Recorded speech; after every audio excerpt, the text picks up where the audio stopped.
Gigabit speed, zero latency, एक नया digital India, यही था प्रॉमिस 5G का। एंड दे टोल्ड अस कि ये सब कुछ बदल के रख देगा। लेकिन फिर क्यों मिलियंस ऑफ यूजर्स के लिए ऐसा फील होता है कुछ चेंज ही नहीं हुआ? क्यों तुम्हारा ब्रांड न्यू 1 लाख रुपए का 5G फोन आज भी बफर करता है अगर तुम क्रिकेट मैच खोलकर बैठ जाओ? क्यों तुम एक सुपर कार के लिए पे कर रहे हो व्हेन इट फील्स लाइक कि वो फर्स्ट गियर में अटकी है? इसकी शुरुआत करने के लिए हम शुरू करेंगे अपनी फाइनेंशियल कैपिटल यानी कि मुंबई से। एड में प्रॉमिस किया गया था कि हमें स्पीड मिलेगी 1 गीगाबिट पर सेकंड, लेकिन एक्चुअल में मुंबई में it's 85 Mbps। That's not even close. In fact Ookla की रिपोर्ट के हिसाब से Mumbai has one of the slowest median mobile download speed India की मेजर सिटीज के अंदर, दैट इज 75.75 Mbps। लेकिन सिर्फ इतना ही नहीं, अगर तुम जयपुर की बात करो which is a T2 city, you will gate speed somewhere around 181 Mbps, जो कि मुंबई से डबल है। इसका आंसर इतना भी सिंपल नहीं है, ये कहानी है 2 बिलियनर्स की, एक मल्टी बिलियन डॉलर गैम्बल की, एंड एक हिडन वीकनेस हमारी कंट्री की फाउंडेशन की, और एक ऐसा झूठ जो तुम्हारा फोन तुम्हें हर रोज बोलता आ रहा है। और ये सिर्फ स्लो इंटरनेट की बात नहीं है, it's about digital future of India.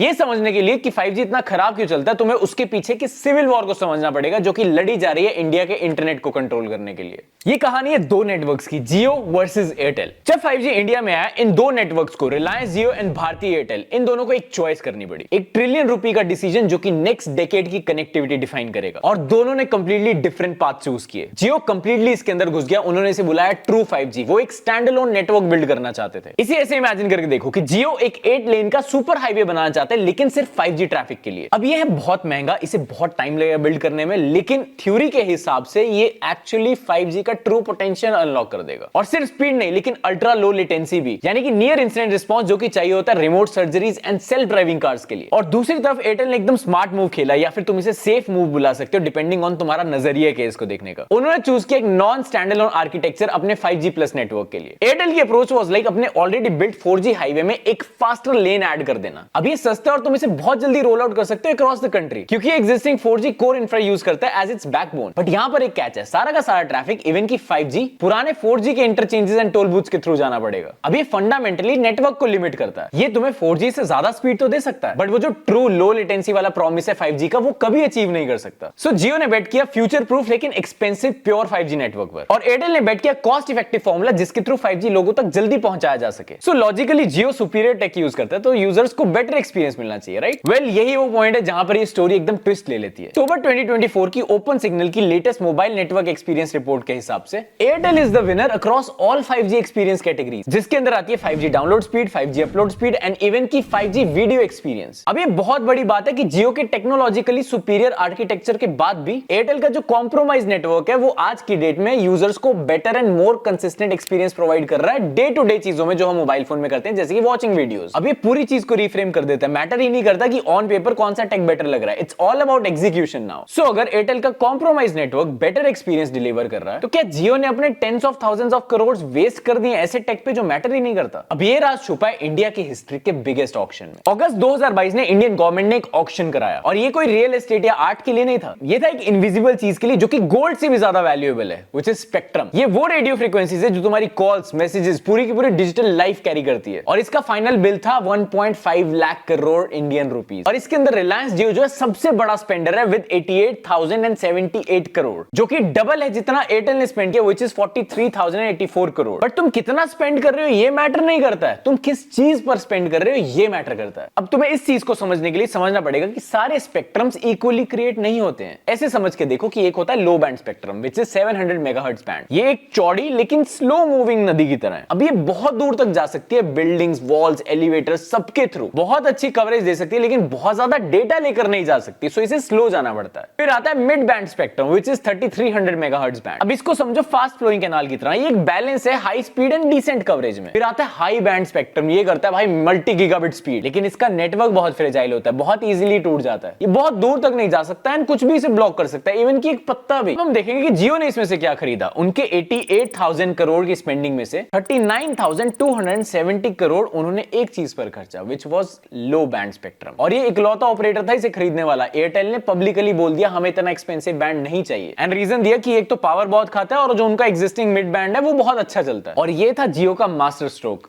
या फिर एक गलती, depending on your experience of course. ये 700 मेगाहर्ट्ज का बैंड ओन करके जियो पूरी कंट्री को कवर करना चाहता है और इसकी वजह से जियो तुम्हारे फोन पर 5G नेटवर्क दे सकता है ऐसी जगहों पर जहां एयरटेल पहुंच ही नहीं सकता, बिल्डिंग्स के अंदर, मेट्रो में, रूरल विलेजेस में। इसलिए अगर तुम रिपोर्ट्स पर ध्यान दो तो जियो एक मैट्रिक पर जीतता ही जीतता है, व्हिच इज 5G अवेलेबिलिटी। ओकला की रिपोर्ट के हिसाब से जियो की 5G अवेलेबिलिटी Q4 2023 में 68.8% थी, जो कि मोर देन डबल है एयरटेल से, व्हिच इज 30.4%। जिसका मतलब है तुम अगर जियो यूजर हो तो 5G सिंबल का तुम्हारे फोन पे आने के ज्यादा चांसेस हैं। बट एक डर्टी सीक्रेट बताऊं, 700 मेगाहर्ट्ज बैंड की स्पीड पता क्या है? ओकला की रिपोर्ट के हिसाब से जियो का मिड बैंड 5G जो है वो जा सकता है 600 से 875 Mbps तक, and in most of the cases उसका जो 700 मेगाहर्ट्ज वाला बैंड है उसकी स्पीड 100 Mbps से नीचे रहती है। और ये कोई बग नहीं है, ये फीचर है उनकी स्ट्रेटेजी का। जियो ने इंजीनियर किया 5G icon slow speed problem के साथ। उन्होंने सिंबल को प्रायोरिटी दी है सब्सटेंस के ऊपर। उन्हें पता है ये बैंड जो है मीडियोकर 4G जैसी स्पीड ही देगा, लेकिन ये उन्हें हेल्प करेगा नेशन वाइड कवरेज में, जो कि मार्केटिंग में काम आएगा। अब जो तुम्हें फ्रस्ट्रेशन फील होती है ना कि हाँ 5 डंडियां आ रही हैं और 5G नेटवर्क भी आ रहा है फिर भी वेब पेज लोड नहीं हो रहा है, ये जियो के 40,000 करोड़ के डिसीजन का ही कॉन्सिक्वेंस है। लेकिन व्हाट इफ मैं तुम्हें बताऊं कि दोनों ही अपना 5G का फ्यूचर ऐसी फाउंडेशन पर बना रहे हैं, ऐसी नींव पर बना रहे हैं जो फंडामेंटली ब्रोकन है। जो रियल कल्परेट यहां पर है स्लो स्पीड का, वो हवा में नहीं है, वो धरती के नीचे है। अब तक हमने बात की network course and invisible spectrum की, पर अब हम बात करेंगे सबसे इंपॉर्टेंट लेकिन सबसे ज्यादा ओवरलुक पीस ऑफ पजल की, फाइबर। 5G टावर के बारे में ऐसे समझो कि वो लास्ट डिलीवरी पर्सन है। वो डेटा लेकर आता है तुम्हारे फोन तक, लेकिन ये डेटा आता कहां से है? ये आता है इंटरनेट से, एक बड़े हाई कैपेसिटी कनेक्शन से, जिसे बोलते हैं ब्लैक होल। और 5G का असली काम होता है सुपर हाईवे से, जो इन टावर्स को नेटवर्क से जोड़ती है। अब 5G प्रॉमिस करता है कि वो बहुत सारा डेटा एक बार में ट्रांसफर करेगा, और ये करने के लिए हर टावर को एक फैट फाइबर पाइप की जरूरत है। और अगर ये नहीं है तो फर्क ही नहीं पड़ता तुम्हारे पास कितना स्पेक्ट्रम है या तुमने कैसा नेटवर्क बनाया है, तुम्हारा जो डेटा है वो ट्रैफिक जाम में फंस जाएगा टावर लीव करने से पहले। और यही है इंडिया की प्रॉब्लम। अर्ली 2024 की बात करें तो इंडिया के सिर्फ 38% टेलीकॉम टावर्स कनेक्टेड है फाइबर से। कोई प्रॉब्लम नहीं है, इसको कंपेयर करते हैं बाकी कंट्री से जो 5G रेस लीड कर रहे हैं, यूएस, चाइना, जापान। यहां पर नंबर है 80 to 90% के बीच में, हम आधे रास्ते भी नहीं है। और अगर हमारा 38% फाइबर से कनेक्टेड है तो बाकी का बचा हुआ 62% किससे कनेक्टेड है? वही पुराने वायरलेस टेक से, जिसे बोलते हैं माइक्रोवेव ब्लैक होल। अब 5G टावर पे माइक्रोवेव ब्लैक होल यूज करने का मतलब यह है कि तुमने 8 लेन का सुपर हाईवे एक सिंगल गांव की सड़क से कनेक्ट कर दिया। यहां पे तो पर्पस ही खत्म हो गया ना, तुम्हारा नेटवर्क चोक कर जाएगा। एंड विदाउट डाउट ये सिंगल बिगेस्ट रीजन है तुम्हारे इनकंसिस्टेंट स्लो 5G नेटवर्क का, जो दोनों एयरटेल एंड जियो को प्रॉब्लम में डाल के रखे हैं। लेकिन फिर उन गवर्नमेंट प्रोग्राम्स का क्या, जैसे कि नेशनल ब्रॉडबैंड मिशन या फिर भारत नेट, जो कि बने इसलिए कि हर विलेज को फाइबर से कनेक्ट करना है। अब इस मिशन का टारगेट है कि 70% टावर फाइबराइजेशन करनी है 2024 to 2025 तक, और ये टारगेट हम क्लियरली मिस कर चुके हैं। क्यों? परमिशंस की वजह से। डिफरेंट स्टेट्स एंड इवन की डिफरेंट म्युनिसिपैलिटी, सबके अलग रूल्स होते हैं, अलग फीस होती है रोड डिग करने के लिए, ताकि फाइबर केबल बिछाई जा सके। एंड एज अ रिजल्ट हमारा जो 5G नेटवर्क है वो बना है 4G फाउंडेशन के ऊपर। अभी जो इतनी बड़ी इन्वेस्टमेंट है ये सब फ्लैशी पार्ट्स के ऊपर चलेगी, जैसे स्पेक्ट्रम, रेडियो एंटीनास, लेकिन वो जो क्रिटिकल ग्राउंड वर्क था वो तो निगलेक्ट हो गया। अब ये सिर्फ कोई एक कंपनी की गलती नहीं है, इट्स अ सिस्टम फेलियर जो कि टेलको कंपनीज को भी शेयर करना पड़ता है, जिन्होंने प्रायोरिटाइज किया रैपिड कवरेज को ओवर डीप इंफ्रास्ट्रक्चर। मतलब कि जो इसकी फाउंडेशन है वही वीक है, लेकिन प्रॉब्लम यहां खत्म नहीं होती है। व्हाट इफ जो इसके पीछे का टेक है, जो कोड इस नेटवर्क को रन कर रहा है, उसके अपने ही सीक्रेट है। इसलिए हम बात करेंगे अब मेड इन इंडिया गैम्बल के बारे में। अब इस स्टोरी के अंदर एक लेयर और है जो कि हमारी नेशन की प्राइड से जुड़ी। जियो एंड गवर्नमेंट दोनों made in India solution push करना चाहते हैं, एंड जियो प्राउडली क्लेम करता है जो उनका 5G नेटवर्क है वो in house hardware and software पे रन करता है, यानी कि एक्सटर्नल वेंडर्स पे जीरो डिपेंडेंसी। एंड इवन की BSNL का जो 4G नेटवर्क है वो भी होम ग्रोन स्टैक के ऊपर है, C.Dot एंड तेजस नेटवर्क से आता है, जो इस प्रॉमिस के साथ कि वो फुली अपग्रेडेबल है 5G के ऊपर। अब ऑन द सरफेस ये बहुत अच्छा गोल है कि खुद का नेटवर्क बनाना है, बाहर की कंपनीज पे अपनी डिपेंडेंसी कम करनी है, जैसे कि एरिक्सन, नोकिया, सैमसंग, एंड खुद का टेक इकोसिस्टम बिल्ड करना। लेकिन खुद का टेलीकॉम नेटवर्क स्टैक बिल्ड करना एक बहुत ही बड़ा इंजीनियरिंग चैलेंज है दुनिया में। अभी जो ग्लोबल टेक जायंट्स हैं इन्होंने बहुत साल and billions of dollar spend किए रिसर्च एंड डेवलपमेंट के ऊपर, पूरी दुनिया में हंड्रेड्स ऑफ नेटवर्क के ऊपर अपना सिस्टम परफेक्ट किया। तो यहां पर ये क्वेश्चन आता है कि क्या ये brand new home grown stack day 1 से कंपीट कर पाएगा? ये एक हाई रिस्क गैम्बल है एंड देयर आर साइंस की अभी पे ऑफ नहीं कर रहा है। एंड ओकला की रिपोर्ट के हिसाब से इंडिया का जो स्टैंडअलोन 5G नेटवर्क है, व्हिच इज जियो का नेटवर्क एक्चुअली, उसकी परफॉर्मेंस 2023 एंड 2024 के बीच में डिग्रेड हुई है। 400 Mbps से स्टार्ट होकर 300 Mbps के भी नीचे जा चुकी है। अब इसमें एक बहुत बड़ा रोल प्ले करता है नेटवर्क कंजेशन, जब बहुत सारे यूजर्स ऑनलाइन आ जाते हैं। और इसका एक कारण ये भी हो सकता है कि ये जो नया अनऑप्टिमाइज्ड सॉफ्टवेयर स्टैक है ये स्ट्रगल करता है हेवी लोड को एफिशिएंटली हैंडल करने में। अब इश्यूज जैसे कि बग्स, इनएफिशिएंट रिसोर्स मैनेजमेंट या फिर हार्डवेयर इंटीग्रेशन प्रॉब्लम, ये बहुत कॉमन चीजें हैं लार्ज स्केल टेक डिप्लॉयमेंट। सो जहां पे एक तरफ मेड इन इंडिया प्राउड की बात है, दूसरी तरफ एक रीजन हो सकता है जो तुम inconsistent performance and glitches experience करते हो उसका। ये ट्रेड ऑफ है लॉन्ग टर्म स्ट्रेटेजिक इंडिपेंडेंस का एंड शॉर्ट टर्म लेकिन रॉक सॉलिड रिलायबिलिटी का। बट अगर नेटवर्क परफेक्ट भी होता तो यहां पे एक पर्सनल इंटरनल रीजन है कि तुम्हारा इंटरनेट क्यों खराब है इतना, और ये यहीं पे हो रहा है एग्जैक्टली तुम्हारे इसी फोन के अंदर। एंड फाइनली अब टाइम है इसे एक्सपोज करने का। फोन के ऊपर छोटा सिंबल, इसने सालों से हमें ट्रेन कर दिया ये बिलीव करने में कि ये कुछ मीन करता है। 3G मतलब स्लो, 4G मतलब फास्ट, और 5G तो ऐसे रेवोल्यूशनरी होना चाहिए। लेकिन ये इतना सिंपल नहीं है। ये जो 5G आइकन है ये इंडियन टेक का सबसे बड़ा झूठ है आज के डेट में। बताता हूं कैसे। अगर तुम एक NSA नेटवर्क पे हो जैसे कि एयरटेल, तो तुम्हारा फोन एक्चुअल में कनेक्टेड है एक 4G टावर से एंड 5G टावर से सेम टाइम के ऊपर। 4G कनेक्शन हर चीज के लिए एक एंकर की तरह काम करता है, और अगर ये 4G नेटवर्क कंजेस्टेड है, जो कि ड्यूरिंग पीक आवर्स होता ही होता है, तुम्हारी डेटा स्पीड बहुत गिर जाएगी। एंड उस टाइम पे मैटर ही नहीं करता कि तुम्हारे 5G के सिग्नल कितने स्ट्रॉन्ग है। तुम्हारी फोन की डिस्प्ले तुम्हें 5G दिखाएगी, लेकिन actual experience crowded 4G network से चोक हो रखा होगा। ओके, फिर जियो के ट्रू 5G का क्या? वो तो एक स्टैंड अलोन नेटवर्क है, वो तो 4G पे डिपेंडेंट भी नहीं है, तो वो अच्छा होना चाहिए। जरूरी नहीं है। याद है वो 40,000 करोड़ जो 700 मेगाहर्ट्ज स्पेक्ट्रम पे स्पेंड किए थे? अगर तुम उस लेयर से कनेक्टेड हो तो तुम्हारा फोन जेन्युइनली 5G नेटवर्क पर है, लेकिन वो जो रास्ता है 5G हाईवे का वो बहुत स्लो है। तुम कनेक्टेड हो 5G से, लेकिन तुम्हें स्पीड आएगी 4G जैसी। इन शॉर्ट हमें ट्रेन ही ऐसे कर दिए कि जो हमें सिंबल दिख रहा है वो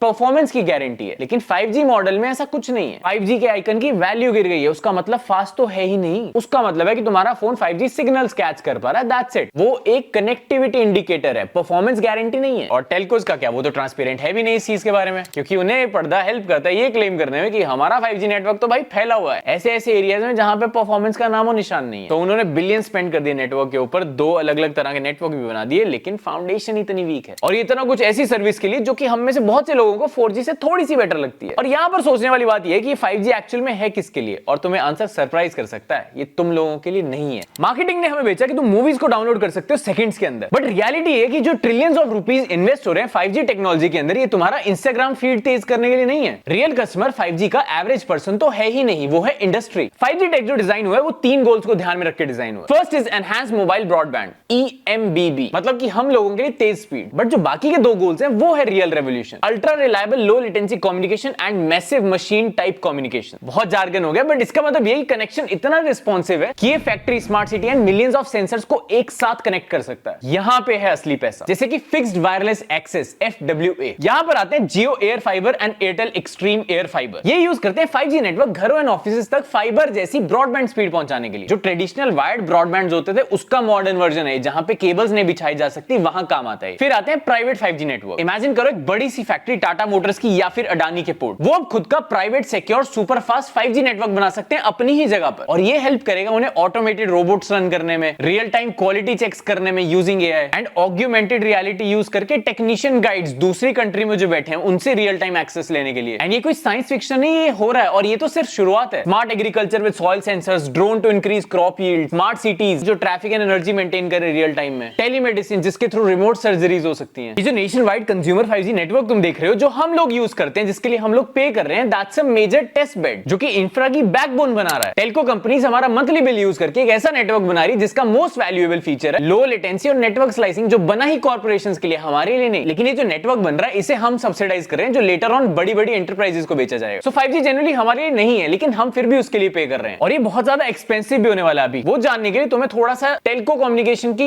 इकोनॉमिक्स के ऊपर ध्यान देना पड़ेगा, and then you will get to know कि इसका रियल विनर कौन है। 5G का फ्यूचर जानने के लिए तुम्हें पैसे को फॉलो करना पड़ेगा, और ये पैसा एक स्केरी स्टोरी बताता है। जो इंडियन टेलीकॉम इंडस्ट्री है वो बहुत बड़े डेट के ऊपर है। 2025 तक की बात करें तो ये डेट 6.6 लाख करोड़ है। ये कंबाइंड खर्चा है जियो एंड एयरटेल का जो 5G रोल आउट में यूज हुआ था, एंड ये पीक गया था 2023-24 में, और इसे पे करने के लिए उन्हें पैसा बनाना पड़ेगा हर यूजर से, और इस मेट्रिक को बोलते हैं ARPU, एवरेज रेवेन्यू पर यूजर। तुमने नोटिस किया होगा कि ये ARPU जो है राइज कर रहा है, लेकिन वर्ल्ड में अभी भी ये सबसे कम है। मिड 2025 की बात करें तो एयरटेल का ARPU इज 250 रुपीज एंड जियो का इज 209 रुपीज, एयरटेल से थोड़ा सा कम। एंड दोनों कंपनीज अपने ARPU को लेकर बहुत क्लियर है, वो इस नंबर को ऊपर लेके जाना चाहते हैं, इन सम केसेस 300 रुपए से भी ज्यादा। लेकिन वो ये करेंगे कैसे? सबसे पहले वो अनलिमिटेड 5G फ्री में बांट देंगे। अभी कस्टमर को सुनने में तो बहुत अच्छा लगता है, लेकिन ये क्लासिक स्ट्रेटजी है कस्टमर्स एक्वायर करने की। तुमने ये स्ट्रेटजी 2016 में भी देखी होगी, 4G वॉर के टाइम जब जियो ने किया था, लोगों को एक्वायर कर लिया और हाई डेटा कंजम्पशन की आदत डाल दी। अब ये कोई अच्छा बिजनेस मॉडल नहीं है। तुमने VI कंपनी के बारे में सुना होगा जो अनलिमिटेड 5G देते हैं। इनफैक्ट उन्होंने अभी इतना ज्यादा 5G लॉन्च भी नहीं किया, तो उनका अगर फाइन प्रिंट पढ़ो तो उसमें एक फेयर यूजेज पॉलिसी आती है, जिसमें दिखाया गया है कि 300 GB डेटा यूज कर सकते हो तुम अनलिमिटेड। फिर आता है सेकंड फेज जिसे बोलते हैं टेरिफ रिपेयर, जिसका फर्स्ट साइन तुम ऑलरेडी देख चुके हो। अगस्त 2025 में एयरटेल एंड जियो ने चुपके से अपना जो लोएस्ट प्लान था 1 GB पर डे वाला वो निकाल दिया, और मिलियंस ऑफ कस्टमर्स को फोर्स कर दिया कि 2 GB पर डे वाला कराओ आपसे। लेकिन इस स्ट्रेटजी का एक सबसे खराब पार्ट भी है, जो अनलिमिटेड फ्री फॉर ऑल है ना, इसकी वजह से होता है network congestion.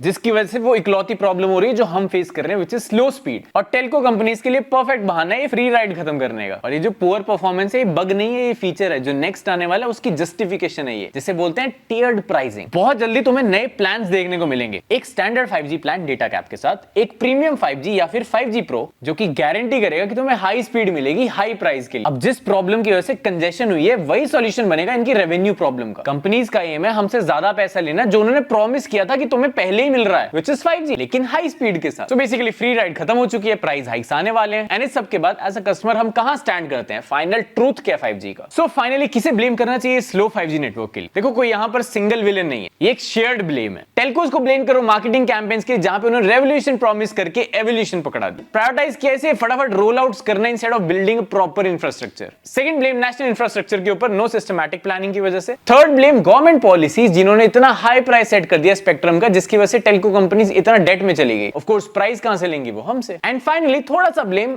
As a consumer हम लोग भी शेयर करते हैं जिनके दिमाग में ये चीज बैठ गई है कि इतना हाई टेक एडवांस टेक हमें ऐसे थोड़े बहुत प्राइस पे मिल जाएगा, एंड दुनिया में सबसे चीपेस्ट प्राइस पे हमने ही एंजॉय किया है इतना। जो रियल 5G है जो स्मार्ट सिटीज बनाएगा, रिमोट सर्जरीज करेगा, ये कोई मिथ नहीं है, बट बहुत से लोगों के लिए अभी अवेलेबल नहीं है। जो 5G हम देख रहे हैं वो डेस्टिनेशन नहीं है, ये एक मेसी कॉम्प्लिकेटेड फ्रस्ट्रेटेड बिगिनिंग है एक बहुत लंबी जर्नी की। जो आगे का रास्ता है उसको कवर करने के लिए 3 चीजों का ध्यान रखना पड़ेगा। सबसे पहले फाइबर के अंदर अच्छी इन्वेस्टमेंट प्रॉपर प्लानिंग के साथ, ट्रांसपेरेंसी जो ये एड्स ये मार्केटिंग चलती है हम लोगों के साथ डेटा शेयर होता है उसके अंदर, and third as a consumer willingness to pay fair price for premium service. लेकिन ये सिर्फ वो चीजें जो डेटा बोलते हैं। लेट मी नो तुम्हारे वहां पर कैसा हाल है, 5G की स्पीड क्या है, कौन सी सिटी में तुम रहते हो, कौन सा ऑपरेटर तुम यूज करते हो, नीचे कमेंट सेक्शन में बताना। I will try to read all of your comments and all said.